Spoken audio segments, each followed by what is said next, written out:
Hi, I'm Kim Weeks. Thanks for joining us today. I own Weeks Well, which is a wellness and mindfulness consultancy. And what yoga lineage is and why it matters has been on my mind for a really long time. I've been teaching yoga for 20 years and practicing it for many more years than that. And over the last 10 months or so, I've been having conversations with the world's main modern yoga lineage heads. And those conversations have led to this conversation that you'll be watching today. It's a roundtable discussion with three of my colleagues in the yoga world: Gary Kraftsow of American Viniyoga Institute, Monique Schubert of Kripalu Yoga, and John Schumacher of Iyengar Yoga. And our purpose, our intention, and our hope today is to bring a conversation of people who are deeply steeped in their lineage.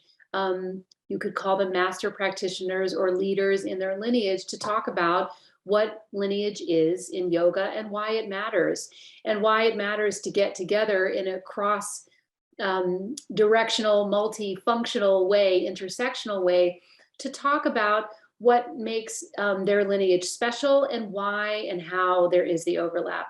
So I hope you enjoy this conversation today. Please join us on April the 5th when I bring Kino McGregor and some of our other colleagues in the yoga world for a similar but obviously different conversation on the very same question: what is yoga and why does it matter? So without further ado, you'll now see the recording. We actually forgot to press record, so that's why you're seeing me do this now, just so you understand what you're getting into, and I hope you enjoy it. And please be in touch on Instagram with me, weeks.well, or through my email to find more out about our Yoga Lineages project. And so if you have questions, please feel free to chat them in. That's kind of a one-way street from you to us. And then we are going to chat to you links of each of the guests. And also, a lot of times we find in these sessions, some Sanskrit needs to be translated and some concepts might need to be explored. So we're going to do our very best. Alyssa is my producer, and Robin is here with Gary from the American Viniyoga Institute to provide any extra resources for you on that. So right before we get started, we have two quick questions on a poll we want to ask you. They'll come up on your screen. If you can answer, it would be great. We would just love to know how you heard about the session. Did you hear about this from, the newsletter, from our newsletter, Weeks Well, from other newsletters, from social media, or from some other way? And then we're pretty sure, based on who's here, that the answer to the next question is yes, but would you like to know more? Would you, conversations like this, would you like to see more conversations like this? If so, you can tell us yes. If no, that's totally fine. But later in the session, we're going to open up the chat, which then will become a sort of two-way street between us and you. So you can share any other people you'd like to see come in to talk in a roundtable conversation on lineages. So basically, just let us know later who else you'd like to see. Let us know how we did, and let us know. Here's the interest in the conversations. Yeah, we figured this was an obvious answer, but we just want to make sure you understand that we care whether you like this conversation or not. So anyway, I'm going to start by handing the table over, or the part of the table over, to Gary, who I was so happy to have known you so many years ago to study with you at some yoga journal conference somewhere, some hotel somewhere. But then to get to know you as we had our lineage conversation last year. So we're going to start with, Gary, what is lineage and why does it matter to you, and why does it matter overall? Well, thank you for inviting me to be here, and I'm really happy to be with you all. So I'll just jump right in. In the tradition of yoga, historically, there are two words that are primarily used to describe lineage. One is sampradaya, which means the flow of the tradition. And the other is parampara, which is the line that goes from teacher to student. And the foundation of all of this yogic teaching actually comes through revealed or received teachings. The word is aparusheya, which means no human author. It means that it was received by teachers. It wasn't created.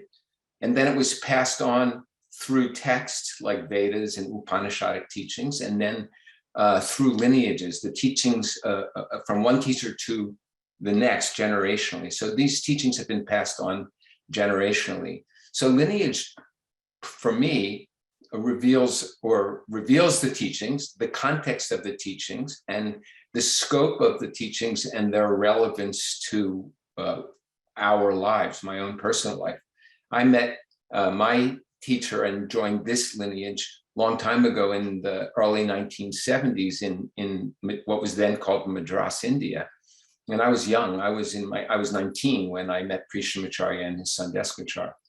And so it wasn't something that I created. I was just like a sponge absorbing the teachings, and they were the ones that taught me where the tradition came from, what it was about, the scope of it, and what its relevance is for my own personal life. So it's not something that I've created, it's something that I've received. And of course, the lineage is living, so it is creative. And we were taught that we need to adapt these teachings to make them relevant for the individuals or the culture that we're working in. My teacher was from South India, and I was living in the United States. So he always said, you're the one who needs to adapt these teachings to make them relevant for your students in the culture that they're living in. But it's rooted in the knowledge base and the core perspective and teachings that have been passed on generationally for thousands of years. So for me, that's the basis of lineage. Yeah, I know that we'll talk more about it, but that's sort of what I would start with. The words, I want to make sure I didn't miss one. I heard you talked about like the details and the context, the scope and the relevance. Those are the three main like words. Was there one other word? Because I like the way you separated it out that way, like the kind of full details, Well, then, yeah, the knowledge base that the Knowledge tradition base, came right. from, the context of it, its practical relevance for human beings, right. and then the trend, and then the actually part of lineage is the science of transmission. Right. Transmission is the word that's used to pass teachings along, and of course, we will probably talk a little bit later about practice. I mean, the essence of the yoga tradition is practice-based. So the teacher has to practice it to integrate it and to make it an embodied living experience. And then on that basis, he can be a transmitter and continue the parampara, continue the line of transmission of these teachings. Again, it's not dogmatic, it's living. And it's the role of any a competent teacher to adapt the teachings so that they have practical relevance for the practitioners. Yeah, in the time and the space and context that it's offered. Monique, what about you? What is lineage and what does it mean to you? Why does it matter? Well, I 100% agree with everything that Gary just said, and like you appreciated the discernment in the different like constituent elements of yoga, the knowledge, the scope, the relevance, the tradition from which it springs. I think what's different, or what I would add to that, is my particular experience. I think the other thing when we talk about transmission, the other way I would say that is lineage is important because it offers or it reveals community and connection. So it reinforces that this is about the engagement and the sharing of information and the transmission. So when I was a young art student, I had history of Asian art and history of Buddhist art. I traveled to India. I also took yoga my last semester in college, but I was searching for someone who could explain things to me. And when I got home, I shared that interest with my mother, who said, I think I know someone who teaches yoga at her house, someone I went to school with. And she introduced me to Maya Breuer, who is a Kripalu Yoga teacher. And for many years, I took yoga at her home, and it was such I had never been in a yoga studio. It was a very different way to be introduced to the practices. Everything was relevant to where I was at and what I was searching for. And it was such a complete engagement of student and teacher. And then I went to Kripalu, and then I became exposed to the much larger flow of tradition and history that is held in that space. And where this sort of overlaps or intersects with what Gary shared is I also came into it when the tradition was held by the community and not by one central authority. So last time we spoke on this, I was joined by Robert Mulhall, who is our current CEO, and in that way holds the position of leader, and invited me because we are sort of embodying the spirit of shared wisdom at Kripalu, and that we all have something to offer to the story. So that's my part of the story and my point of view. I never met Swami Kripalu, and did once take a workshop with Amrit Desai in New York City, a yoga nidra, but it was well after he had left Kripalu and Kripalu had transformed. So lineage is also very personal, as each of us has a connection to a community, and then that community is very likely feeding back to a much deeper and older source if we trace it back. And that's sort of, I think, a beautiful gift and a very meaningful part of lineage that does infuse the practice with a deeper meaning, because it's connected to something that is so vast, really. So that would be what I would say in addition to Gary's beautiful overview of lineage. You know, I appreciate that, Monique, and I don't know if we're going to be able to get back to this. I hope we do. But one of the things that really struck me in the Kripalu lineage conversation in December that we have, and so for those on the call, we have a site that links back to all of these previous conversations. So if you're going for an hour walk, it's really worth putting it in your ears or watching it. But you know what I walked away with, particularly from the Kripalu conversations, was the activist aspect of the lineage as it is going into 2022. And when I hear all these words about community and this personal connection, I was just writing some words down. The tradition held by the community, I just find it so interesting that at least that was one of the most salient aspects that I heard you and Robert talk about last December as meaningful to the Kripalu lineage. So we're gonna hopefully get more into that. But John, it's so good to see you. How are you doing? So I did full disclosure. I've been a student of John's for many years, and I'm glad to see you because I'm glad this multidisciplinary approach, because that's where I've generally speaking been coming from for a very long time. What is lineage to you in the Iyengar yoga method, and why does it matter? Well, thank you, Kim, for doing this, and thank you both, Gary and Monique, for your comments. As Monique said, I really appreciate Gary's erudite overview of these aspects of the conversation about lineage, and I really appreciate, Monique, you're bringing in the idea of community to this sangha and how important that is in particularly these days. Lineage to me, well, there's the lineage of just yoga from the very beginning, from the sages who sat by the rivers and sat in the caves and just went so deeply into themselves that they experienced their experiences and felt compelled to share those experiences because they were so profound to those who were ready to receive those teachings. And so that's the source of lineage in my mind for all of this. It's interesting that Gary and I are on this because both of us studied with teachers who, he directly with Krishnamacharya, I with B.K.S. Iyengar, who was Krishnamacharya's brother-in-law, and also his student. So Krishnamacharya is such a seminal figure in modern yoga because of the Viniyoga tradition and the Iyengar tradition and the Ashtanga, brand name capital A, Ashtanga tradition, because I think we're all teaching Ashtanga, generic small a Ashtanga yoga. So that lineage goes predates Krishnamacharya even, and I'm not that clear. Gary probably is more scholarly than I, and probably knows more about Krishnamacharya's beginnings and how far back that goes. But for me, the Iyengar lineage began.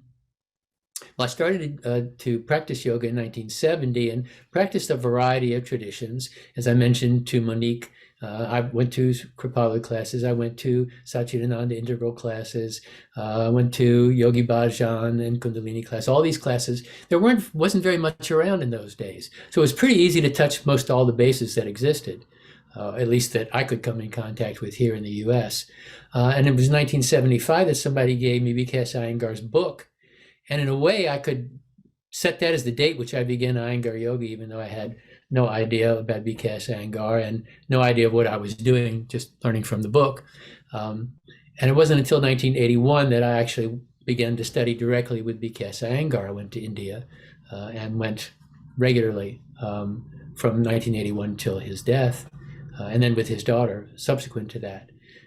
So I'm of the Iyengar lineage because it starts with B.K.S. Iyengar, and while he has roots with Krishnamacharya, he pretty much went off on his own once he was sent away to begin teaching.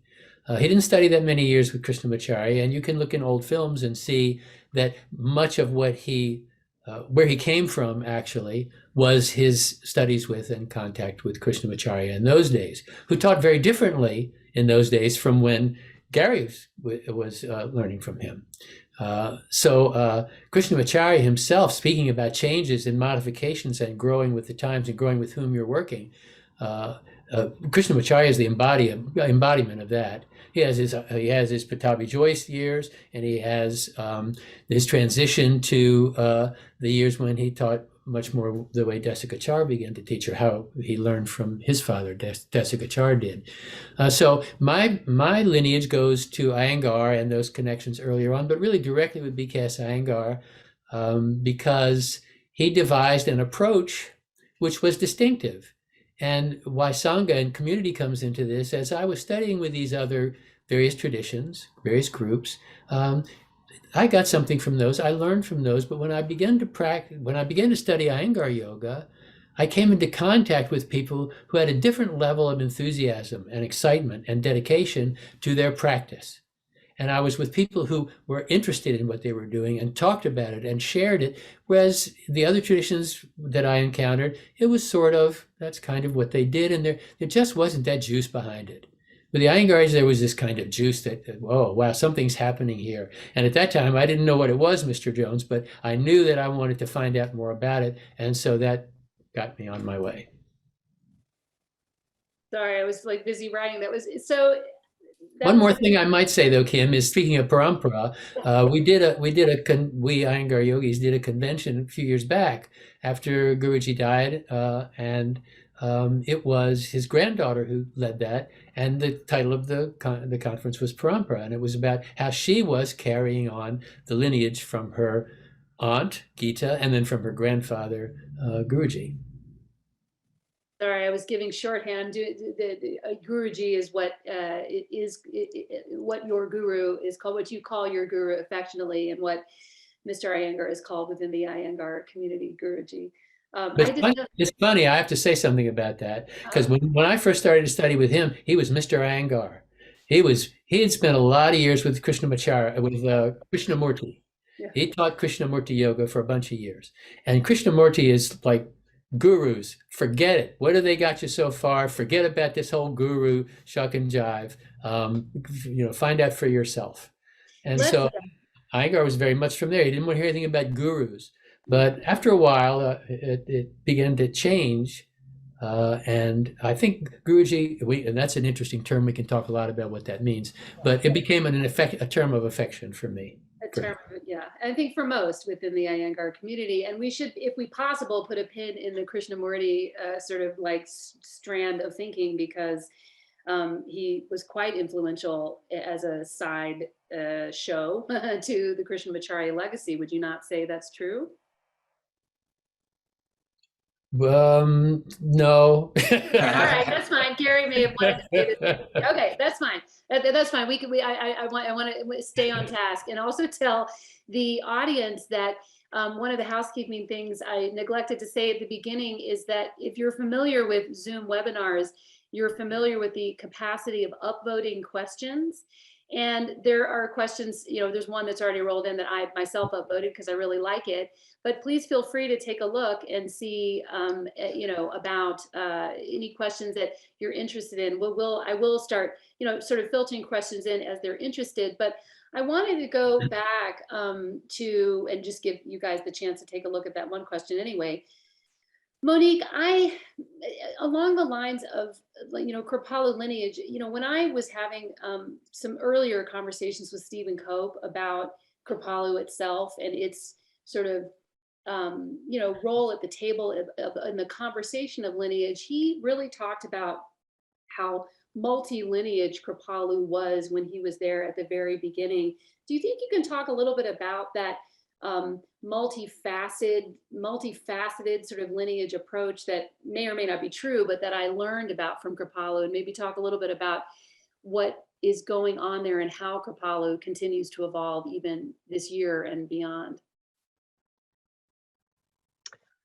Yes. Well, I would say, when the first time I went to Kripalu was 1999. And then I did my training in 2001, and then I would be there volunteering quite a lot. So that's sort of the time, maybe it was quite a multi-lineage time. People could express interest in Kundalini yoga or other systems or styles, lots of guest teachers coming in to do specific workshops in other systems and styles of yoga. And I think there was a mindset that you could learn from everyone. So of course you would find what was really filling your cup, and like practice means go deep with that. But the idea was to be open and try different things and have a conversation between experiences. So I think that that's true. And I think that's still true.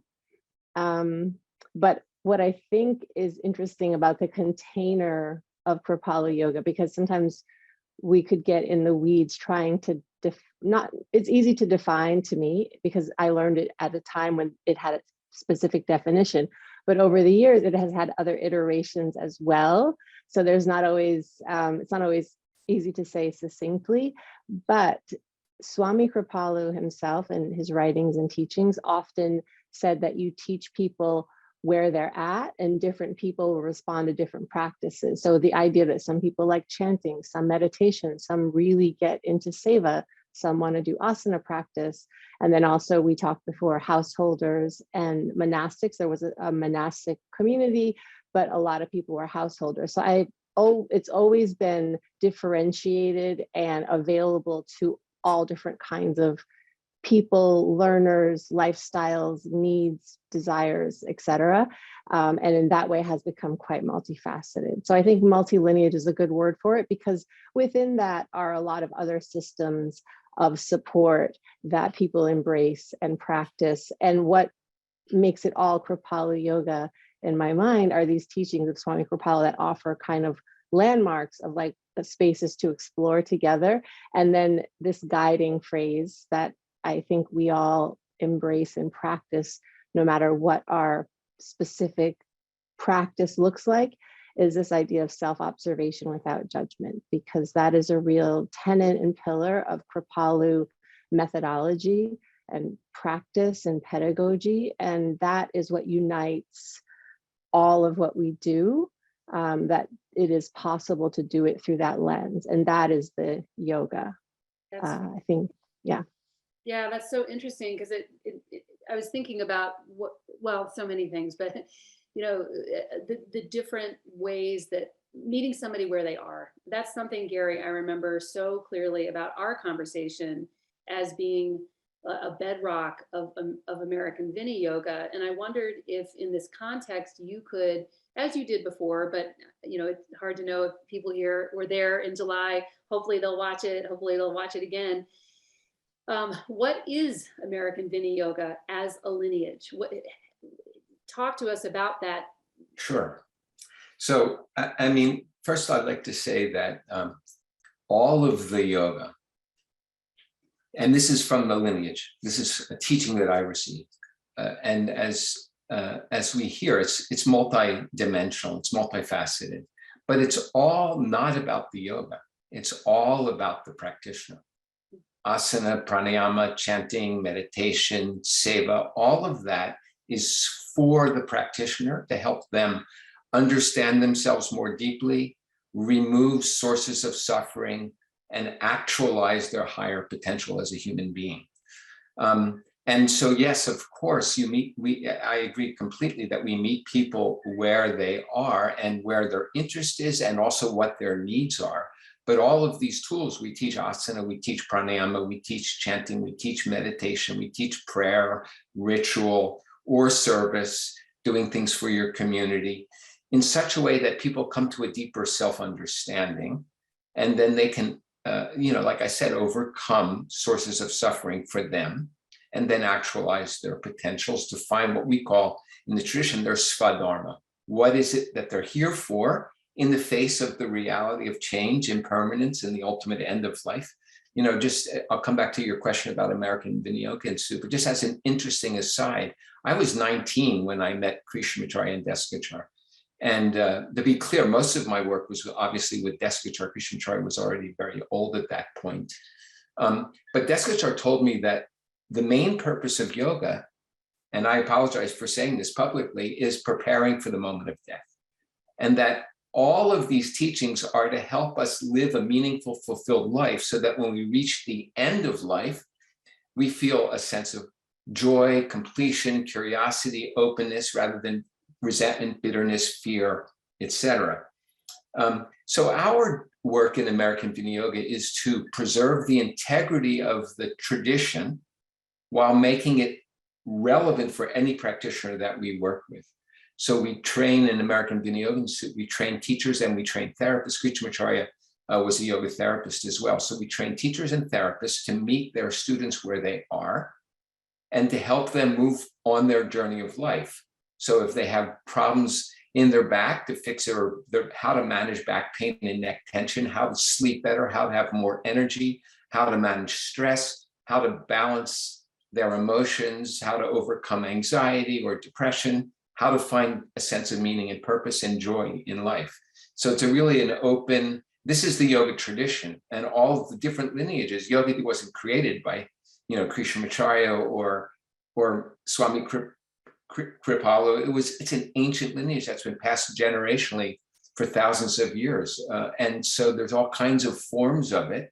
The key is to connect with a tradition that helps you understand yourself and that provides you tools that you can use to effectively transform your life in a way that's relevant and meaningful to you. And that's our job at American Viniyoga Institute. Is it too big a question to ask all three of you, and I'll just open it to all three, that all of your traditions, each of them is intended to do the same thing, and just, correct me if I'm saying any of these words incorrectly, like meet students where they are. I'd really like to hear you on this, John. Meet students where they are, and as the teacher,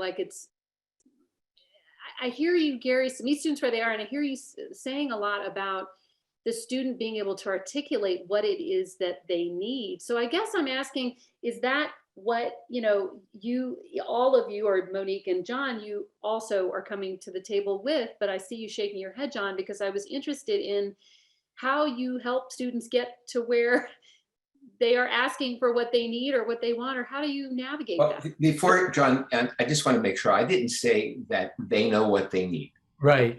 I didn't say that. Okay. So there's a process. I'll let John answer, but I didn't say that, Kim. There is a process by which we help them uncover. Okay, good. All right. That's what I kind of wanted to clarify. There's some questions coming in about where there might be intersection, where there really is this sort of shared value between the lineages. And I'm kind of scratching after that at the moment, but go ahead, John. No, the way you said it, Kim, was they articulate what they need. And occasionally you have students who can do that, but mostly not. And our job isn't necessarily as teachers, from my point. I'm not going to say from my point of view. Everything I say is from my point of view. And even though I'm an Iyengar yogi, there's only four Iyengar yoga teachers right now.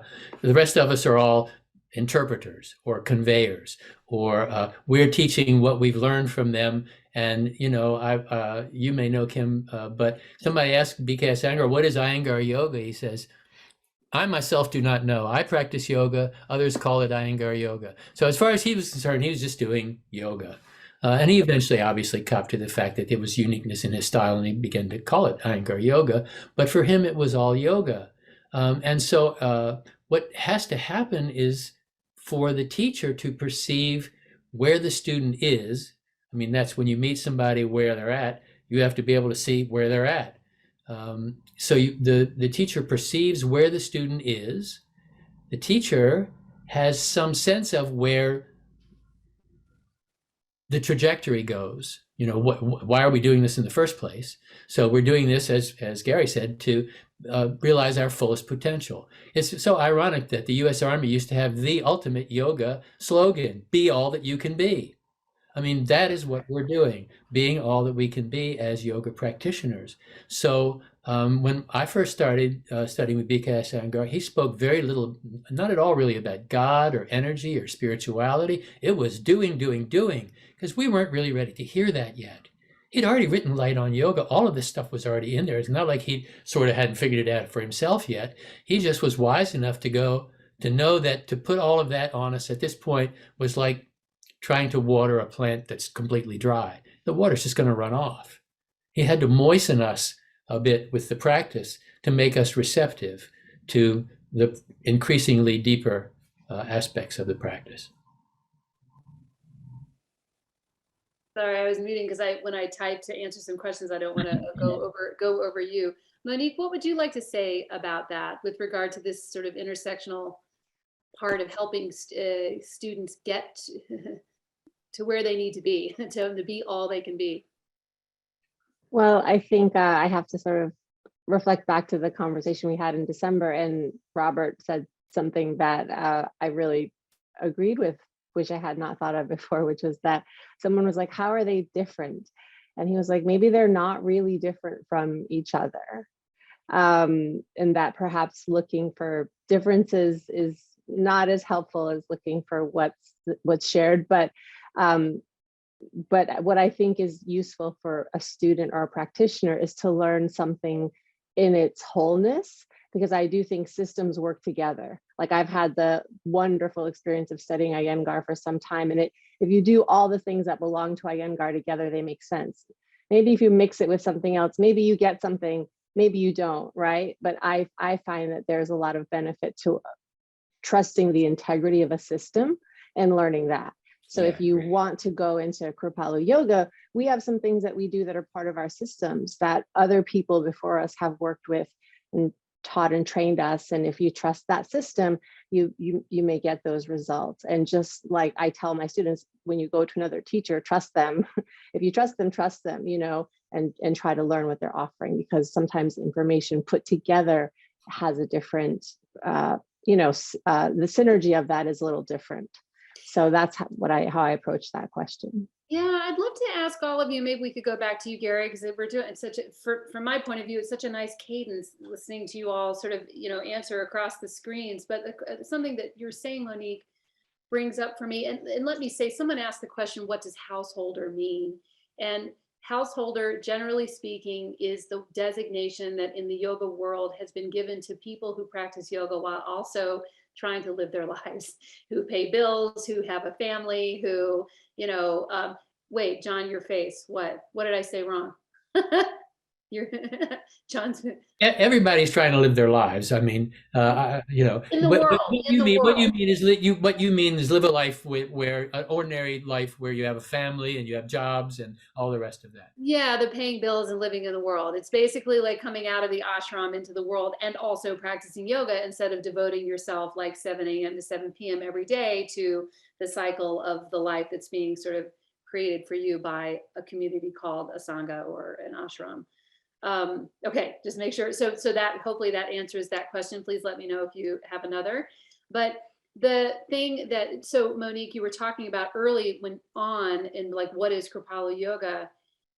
I guess let's talk about lineage in the context of a student studying for a couple of classes in X lineage, and then another couple classes in Y lineage, and then a year in this, like what's the value, and for what period of time would a student contemplating studying American Viniyoga, Gary, or Iyengar Yoga, John, what are they looking at in terms of really getting into the practice and getting, as Monique was just saying, the whole benefit of the learning of the system?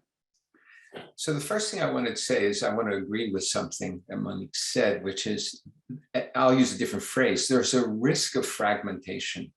You know, my teacher told me this story. I'm sure you've all heard it, about the guy who's digging for a well, and he digs down 20 feet, and then he's, you know, a little vata deranged. So he gets, maybe I should have done it over there. And by the end of the day, he's got 30, 20-foot holes. If he stayed in one place and he just kept digging, he would have reached the water table.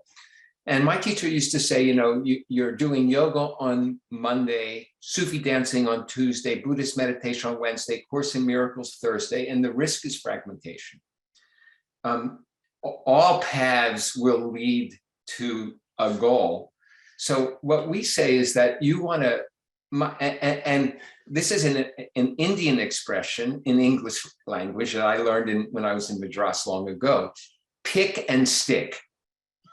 So you shop around, you look at what's available, you want to look for depth and breadth. You want a lineage that sees you as you are and offers you who you can be, as John said. And then when you find one where you connect and you're seen as a human being and respected, and you can make a connection, stay there. And doesn't mean stay forever, stay as long as it's serving you and it's measured. My teacher used to say, how do we know we're making progress in yoga? You feel better, you sleep better, you have more energy, you're happier, you're less material attached, you're more tolerant of others, you're more generous, you have more joy in your life. So if you find a connection with a lineage that helps you move forward in your life, there's no need to go anywhere else. But if you're not feeling that you're getting what you need, then it's time to move on. Can I ask a question of, please continue on. I just want to kind of append to what Gary said, my question, or append my question, whatever. Do you all resist conceptually the idea that people are doing more consuming of yoga these days than learning it? Can we talk a little bit about that in the context of lineage practice? Like selfie, like I'm on the beach and you know, like there's a lot of that, and that's how a lot of people are exposed to yoga these days. They think if you're not an able-bodied, like, you know, blonde, white, and you can afford Lululemon, then why bother practicing yoga? It seems to me there's been the intersection of consumption and yoga is a troubling one for me. So I wonder what you all think about that. I just want to make one comment. I mean, I don't want to, I hope I'm not talking too much, but, you know, my teacher helped me understand that who I am as a human being is multidimensional. There's been a reductionism of yoga to asana practice in the West. And asana is not only about, but fundamentally about our functional anatomy, our structure, but we also have a physiology. We have our cardiovascular system, and, you know, we know about the respiratory system and stress with COVID and all the world stress. And there's a lot of yoga that's about managing our physiology, consciously gaining control via the sympathetic, parasympathetic, to create sympathetic, parasympathetic regulation. And then we're all these emotions and these changing, troubling emotions. And yoga is also about that. And then our self-concept and our view of ourselves and the world around us and how we set a direction for our future. And my teacher said the yoga is that whole package. It's not just this one thing.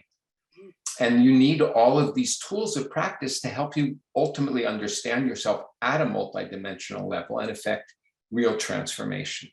So when it's just about pictures and, you know, name and fame, you're just further entangling in what the tradition calls the world of name and form. Whether you're a householder or a renunciate, you know, ultimately we're all heading to that end of life. And how to use these tools to get ourselves ready for that and to have lived a fulfilled life. That's what it's about, not how many asanas you can do, how many followers you have on your Facebook page or whatever, it's the current thing, Instagram or whatever. Anyway, that's my comment about it. Well, one thing that I would say about that is that, in the sutras, I know Gary knows these, I suspect Monique also, Patanjali and Iyengar's tradition is rooted in Patanjali. That's what he always said. Krishnamacharya, he paid his respects, was his official guru per se, but he always said Patanjali was his real guru, that's where his yoga came from. And so Patanjali speaks about these obstacles that we have, they're antarayas. And the very first one is vyadi. It's dis-ease. And dis-ease physically, dis-ease physiologically, emotionally, on all these different levels. And so it sort of makes sense for people to start off with their bodies. I always thought one of the brilliant aspects of Iyengar's method was it was initially so body-oriented, and we've all got one. So it's a metaphor that applies to everyone. You can touch somebody by relating to their body in some way or another, touch physically and metaphorically. But we do have to go on from there, as everyone else has said. It is all-encompassing, and if it isn't all-encompassing, it's hard to say it isn't yoga, but that's how I feel. I feel like it isn't yoga. It's like exercise. You know, people are working out, and the old cliche is we're not supposed to be working out, we're supposed to be working in. We're supposed to be getting deeper within ourselves and touching what our true nature really is. And it's fine to start there. I have mixed feelings about the commercialization of yoga, and we've all watched it happen, and that's exactly what's happened. And it happens in everything in this country. It's a capitalist country. Music got commercialized. It was great in the 60s and 70s. Now it's, for me, I'm an old coot, so it's all like, it's about shows and money and costumes. And sports, all these things that people latch on to suddenly become commercialized in this culture, and yoga has certainly fallen prey to that. But it does get a lot of people in the door who might not otherwise get in the door. And it gives us an opportunity then to speak to them on another level other than just the Lululemon, kind of level. Yeah. I want to just amplify for a moment two things that I heard you say, and I'd love, Monique, if you have anything else to say on it or other stuff, like the not working out, but working in. That's it's a great phrase, number one, as it relates to yoga and yoga lineage. And the second thing which was the first thing that you said, was the idea that if it isn't about the whole body, then I heard you hesitate. Like I hesitate to say it, or I hate to say it. It's not exactly yoga, but that's the kind of thing that, as a practitioner myself, by the way, for those on the call, when I gave my initial salvo, like, this is what I think we're doing here, we weren't recording, and that's totally fine. But I'll just say that that's sort of what I think this project is about, is this multidisciplinary, intersectional conversation about mirroring for ourselves as yoga practitioners, and all three of you are definitely yoga leaders, what it is in the context of the commercialization of yoga lineages, yoga practice is, and how yoga continues to just uncover one layer of consciousness after another. You're so right, John, that touching the body, everybody's got one, so everybody can move their arm. Not everybody can move their arm, actually, and not everybody has an arm, but we all have a body that we can be in time and space, because we're breathing in time and space. And I sometimes hate to say it this way, but it just seems like the more we reveal the breath and its effect on the mind and its truth of the mind to people, the more of a service we're doing to this thing you were saying, Gary, the sort of living this whole happy, full life, such that at the moment of death, there's joy. So Monique, is there anything you'd like to say about anything else Gary and John have said before I hit a couple of questions? I would just say, sometimes when I think about, I agree that sometimes the commodified version of yoga is what might get folks in the door. And then folks can find that there's something there deeper and find their own path. And when I think about how much I experienced the impact of the commodification of yoga in my practice as a teacher and practitioner and other things, I think that when there's real connection and community, the consumerism is less present. And so it might feel overwhelming to us that they're to just see that happening.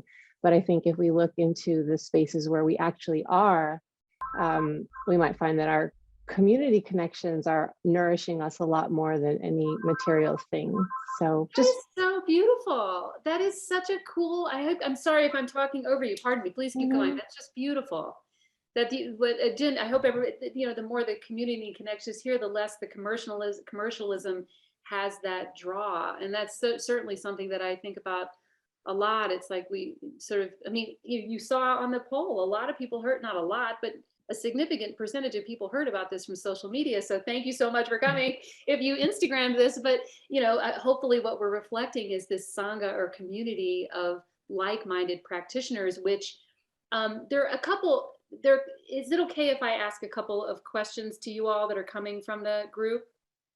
It looks like you want to. Yeah. Kim, could I add one quick thing though about this community thing? I gave a keynote, I don't know when it was, Monique, 10 years ago at Kripalu, on this topic when they were recovering from it was more than 10 years ago.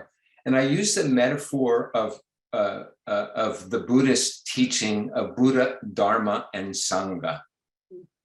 And there are three that go together. There's Sangha, which is the community, but the Sangha is aligned to Dharma, the teachings, and there's a Buddha, which is not an individual necessarily, but an example of the enlightened mind.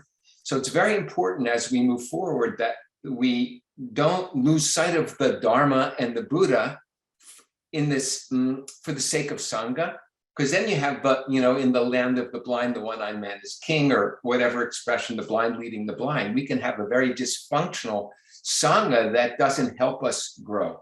So I just want to add that remark that there's Buddha, Dharma, and Sangha plus Dharma plus Buddha. That for the audience, Dharma, and let's do a quick across the group. Dharma, I would call like duty, like deepest meaning, role in life. Would that be a good enough definition? Anybody want to? Well, in this context, it means the teachings that lead us to freedom. Okay. It's the teachings about awakening to the deeper potential in life. Okay. Yeah, like so many Sanskrit words, Dharma has so many meanings and connotations. Yeah. Okay. I just want to make sure people are with us. We want to say something, Monique. Yes. Yeah, I wanted to add to that too. Yes, to keeping it in the tradition of Dharma, Buddha, Sangha, or in whatever capacity, like we're in a yoga tradition, we may not say it that way. Yeah. And Swami Kripalu also offered that like practitioners should use the yamas and niyamas to check themselves and make sure they're not straying into stuff they made up. I wanted to underscore that it is so important to have clarity and intentionality and agreement in those communities so that they are healthy and healing spaces and not otherwise, which can certainly happen and has happened. So thank you for speaking to that, because I think sometimes we make assumptions and we gloss over it. And I think part of the reasons these conversations are coming now is that maybe people have gone a ways down a road and said, perhaps this is not the path. Let's realign. And I think this is part of this, what do you think about this? And we're just offering these realignments perhaps. So thank you for speaking to that, Gary. Beautiful. Thank you, Monique. It was beautiful. And I do want to say, I don't know if we're going to be able to explore this topic today. I do want to say that to the audience, the guests and I did discuss at the beginning of the call, if we were running into a bunch of questions at the end, which I expected and was correct in expecting, we are able to go 10 minutes after the hour. So we've got time to talk a little bit more. And I'd like Alyssa to open the chat if she would now, so that you all could take a moment to just, while I start to ask this next set of questions, take your time. It'll be open for a couple of minutes to tell us other lineage practitioners or heads or leaders you'd like to see come in and have a conversation that looks like this one, where a different group of people with me will explore this very topic, because as you can see, as we go through this conversation, there's so much to talk about. So she'll open the chat, which means you can just chat in names or ideas that you have. And in the meantime, I do want to say that an anonymous attendee chatted to us, and I'll just say to the three of you, again, I'm not asking for a response necessarily, but this person talks about the having his or her trust or their trust shaken in yoga and in yoga teachers or gurus because of the many student abuses that occurred by that guru within that lineage. And it's something that, you know, is all on so many of our minds with regard to this, and why when I emailed the three of you and we were discussing what we would talk about today, the conversation is, are we, you know, how do we handle that fraught word guru? Are we post guru? Or, you know, how do we reconcile this, these moments of whole bodied, full bodied truth and exploration in yoga with lineages and with the abuses that occur when, for example, as Monique said, go to a teacher that you trust. What happens when a student goes and the guru completely violates that trust? I actually realize that I am asking the question, so let's talk about it. Anything you'd like to say? I just want to differentiate first between the word guru and acharya. You know, like we called him Krishnamacharya or Desikacharya. And there's a big difference between a teacher, someone who has walked the path, who's on the path, who's walked the path, who's gone further ahead of you and can point the way, but is still walking the path, and a guru who's a fully realized being. And I would say that there are almost no yoga gurus. That term, Mr. Iyengar Guruji, is, as John said, affection, but it isn't the traditional understanding of guru in India. So I think, first of all, just to absolve the West that yoga teachers are gurus, they're not. They should, I mean, there are individual gurus, of course. I'm not making a blanket statement, but for the most part, they're just people on the journey, and they're imperfect. And your job is to focus on the teaching and stay in your own personal power so that you can't be abused. And if there is abuse, you need to leave, obviously. But it points to how difficult the journey really is. And just because you've been teaching yoga for 20 years, it could even be an obstacle to your own actually realization of it. So I think we should stop thinking about yoga teachers as gurus. That's just a misunderstanding. Sorry to say it. To me, it's a misunderstanding. I think I so appreciate that. Thank you for saying it. And I think the other important point that you made that is for me, and I hope I'm amplifying this correctly for others, is that even though you've been teaching for 20 years, that could be an obstacle to, I mean, just because you're this sort of master or expert or whatever teacher does not necessarily mean much of anything. It doesn't have to. It can, but it doesn't. But Monique and John, anything you'd like to say about that? Well, guru is another one of those terms that has lots of meanings. So, you know, people studied with Ravi Shankar. He was their guru. That didn't mean he was a Sadguru, that he was a fully realized being. It just means that he was vastly expert. So it does have that meaning. And I certainly agree with the idea that I have been around for a while and hung out with a lot of people, and I haven't met the fully realized being yet. I've met some people who seem pretty far down the road and whom I would pay a lot of attention to, but they all put their pants on one leg at a time, and they're like that. So it's just that we have to be discerning, and that idea of discrimination, viveka, is really, really important. And it's one of the things that if we have a really good teacher, is going to teach us that. What I said earlier when we were talking about, is there anything that we're going to talk about that will make us uncomfortable? No, because there's nothing to hide. You're only uncomfortable when you got something to hide. So the guru will say to you, oh no, you're far too attached to me. We might not say it this way. You need to, they'll kick you out of the nest if they're really good teachers. Right. Is there anything, Monique, you'd like to append to that? That's such a great point. Thank you. Just echoing and clarifying that yoga teachers are not gurus, and that, the idea, like, if someone has betrayed your trust, it can be difficult to trust again under any circumstance, but we don't have any other way to gauge someone's qualifications to teach us. Like, their qualifications may be vast, and is that the person who we are going to really learn from and connect with? So, it can be daunting to have to sort of, for a student who's on their path and maybe unsteady, to have an inner gauge of who's a good teacher. And I get that that's a really difficult choice to step into, particularly if there's been a previous betrayal. But, I'll use a metaphor here. If you got one book from the library and it was bad, and you got another book from the library and that was also bad, that doesn't mean that all the books in the library are bad. So hopefully, you'll find a good teacher along your way. In this, I was reading this research piece written by a yoga therapist in the Journal of Yoga, the Yoga Journal Therapy. I still don't know how to call it, Yoga Journal Therapy, whatever. Talking about, instead of this industry being a non-regulated market, she called it the self-regulating market of yoga, which I thought was a very interesting term, given that just about anybody can call themselves a yoga teacher. In fact, there is no real way that someone who just decided, I say this to my mom sometimes, like, you could just tell people you're a yoga teacher and nobody would stop you. So we're sort of self-regulating in the way that we define what a yoga teacher is. And I think that's also very difficult for new students, because how can they know if a person has actually trained in a lineage or not in a lineage, in a multifaceted lineage or whatever, to become an actual teacher? I really do want to sort of acknowledge the consumer, the students' difficulties in looking through this sea of yoga teachers everywhere to figure out which one is right for them. I'd love to know if anybody has thoughts on that. But I would want to just get to Maeve's question, which was asked very early on. And the question is around Krishnamacharya's legacy and lineage. In other words, what he was like as a person, which is interesting, Gary, to your question about Acharya. His main proteges, Iyengar, Patabi Joyce, and Desikachar, produced such different lineages with such different characters.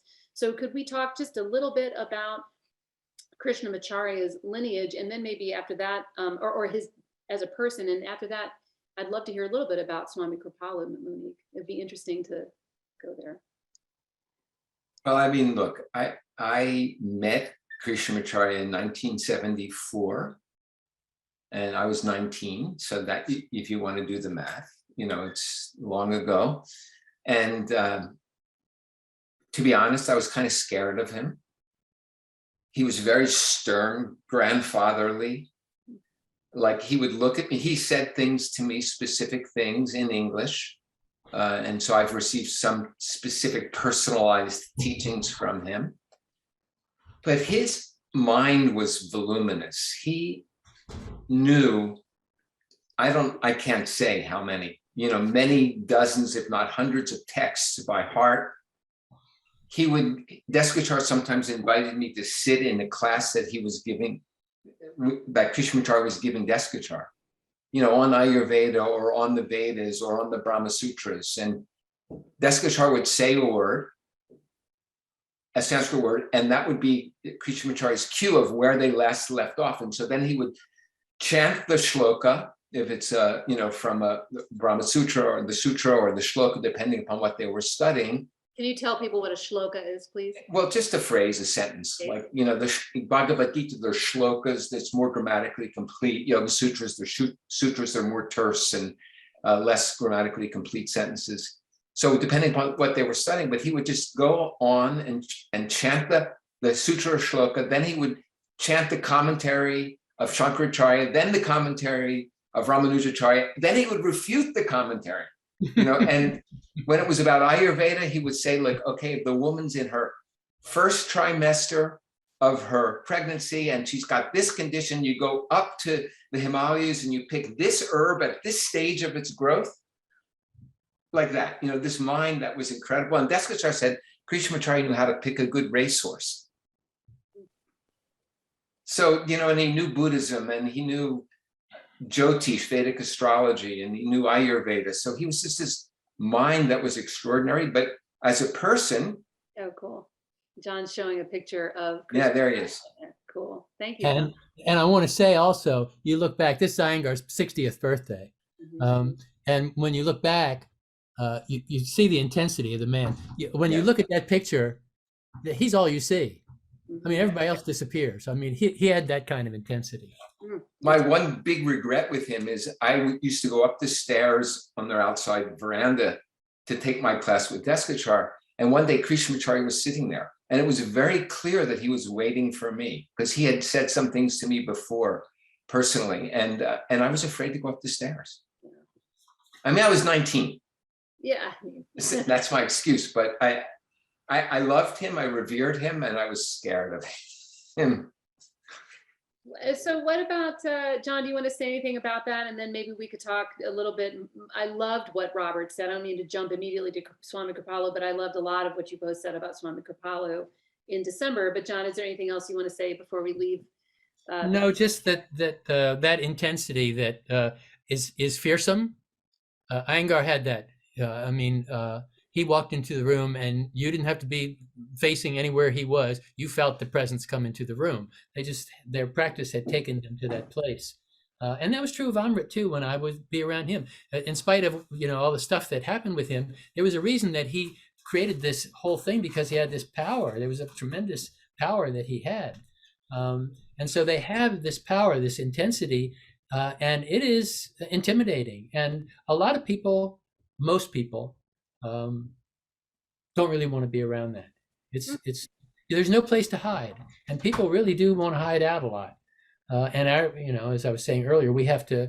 It's like when students come, some of them they're ready to go, and some of them are like puppies just from the pound that have been abused. And you can't just go, hey, nice dog, nice dog. You got to approach those puppies a different way, and so you have to approach students in different ways. And so they didn't.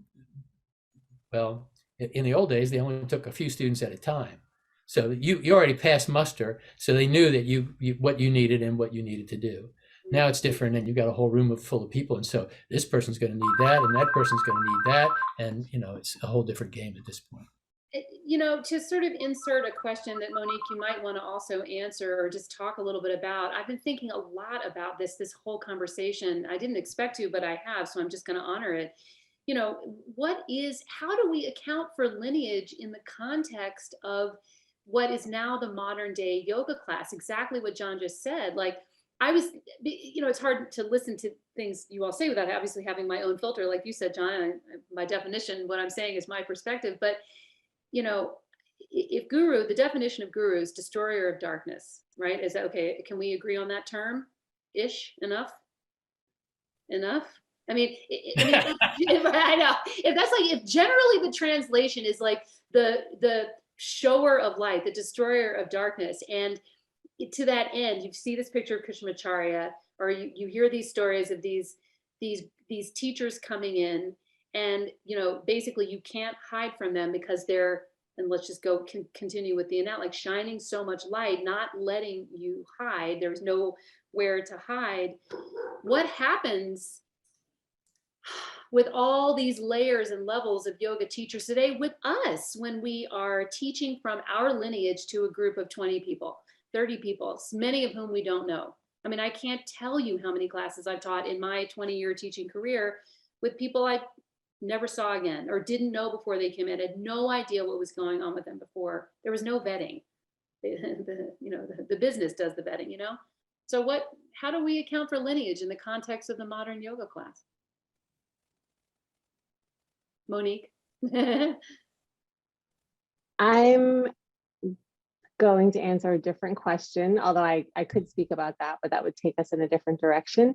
And what I want to say about the guru as the bringer of light, you still have to do the work yourself, right? Even if you have a guru that brings the light, they're giving you practices. So if you want the light, you practice, right? So that's the distinct, it's not like magic wand, but and what I wanted to say very succinctly about Swami Kripalu's practice, because I think, I never met Swami Kripalu, as I said, but I was at an event at Kripalu, and someone was speaking, and this person said, it's amazing to think that his own deep practice of compassion all those years ago has brought all of these people into this space for the last 30 years. To reflect on his teachings and to learn from it. And I think there's energy still in the teachings that brings people into Kripalu. And he was a Kundalini yogi. So he just did like a few very intense, energetic practices. He learned like one pose and one pranayama from his teacher. And then he did that practice for many hours a day and went into ecstatic states and wrote about it. But what I also love to share about Swami Kripalu is that his profession before he was fully immersed in his spiritual path was he was a poet and playwright and scholar and musician. And so this element of creativity and play and self-expression also is part of the way Kripalu embodies and expresses yoga. So I just wanted to share that little bit about maybe the flavor of some of what we practice at Kripalu. That's beautiful. Thank you. And I'm having so much fun. I didn't realize we only have 3 more minutes left. So I want to like land the plane if we can and, you know, sort of end it on Stephanie's. There's so many others. Please email me. Let me just say that we have Keno McGregor coming on April the 5th, joined by a group that we're still assembling at the moment. There are quite a few people we're talking to. And so I really hope you join us for that, because the conversation will be similar, but so different to this, and so much more to talk about. And so that's one thing. The second thing is this recording will be available to anybody who registered for this, free for a week. And then each of us will be handling the recording via our lineages way. So please let me know, email me, you know, what more you want to see or talk about, because I'm just getting started. I'm really excited to continue to have this conversation. But Gary and John, since Monique sort of gave this really beautiful, you know, description of what she said, that, you know, the flavor of Kripalu in a minute, can you talk about what does characterize, you know, Vini yoga? I know you already talked about it, but, you know, relative to, or, you know, the question is, you know, how do these lineages converge or cross over in agreement or similarities of practice and philosophy? What last words could you give us about Vini yoga? And then we'll end with John on Iyengar. Last words about Viniyoga, that we're multidimensional beings, and we need to address every dimension of who we are to become integrated and whole. And just one last sentence I'll make is, you know, in my age and what I'm doing now, you're talking about the modern yoga class. What I do is I teach privately, and I see one person, and I don't see anybody else for 2 weeks. So all my energy and attention is just on that person. Of course, I'm teaching classes on philosophy and training teachers and doing workshops. But in terms of meeting an individual for their private, it's one person only for a 2-week period. So they can really get this multidimensional experience that practice has to offer them. Amazing. And thank you so much, Monique. And then I'll go to John and we'll sort of wrap it up. Last words about Iyengar yoga as a discipline and a lineage. Well, other than what I already said about Vikas Iyengar, I teach by levels. And so there are levels where students are just learning where their kneecaps and their elbows are. And there are levels where people are learning how the skin on their elbows and their kneecaps moves. And there are levels where people's consciousness is moving their bodies, not their muscles moving their bodies. And so each student, each level of group has different teachings, has different needs, has different capabilities.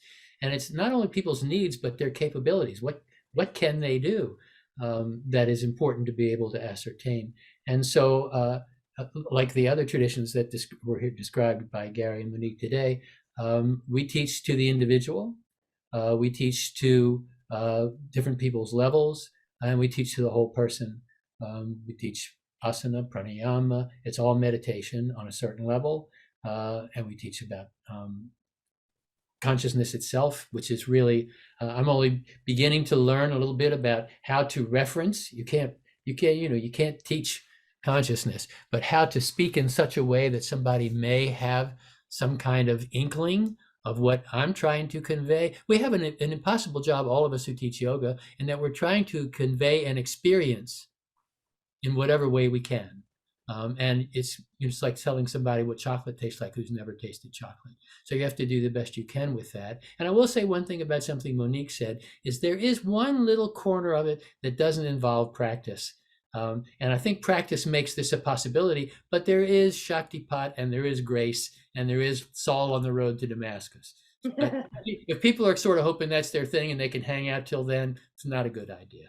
Yeah, that's a great way to end. I'm so grateful to all of you. Thank you so much for your time, and to everyone here. My hope, our website, we have weekswell.com/yoga-lineages, where we hope to continue to fill that site with resources for you, links for you to go off and explore these lineages, these wonderful people that have taken their time to explain what they love, explain their whole body. And as John said, what chocolate tastes like, or maybe in Monique's case, what the color red is, or something like that. How do you explain something that is so truthful to you and so deep to people? So anyway, thank you so much. I'm Kim Weeks with Weeks Well, and we'll be back on April the 5th. We've got all of our Instagram handles and all of that. So please follow us. If you'd like to know more about Kino's and my conversation with the roundtable later, you can follow her or follow me, but certainly you'll hopefully hear from us via newsletter, etc. Thank Great you to all meet so you. much. Great to meet you, Monique, and great to see you again, Gary. Yeah, Thank you too, so John. much. Thank you, I everybody. really enjoyed this conversation. Thank Me you all too, so very much. much. Thank you all so much. Thanks, everybody. Thanks, Kim. Take care. Thank you. Yes, Kim. Bye-bye, Thank you, everybody. Kim. Bye, all.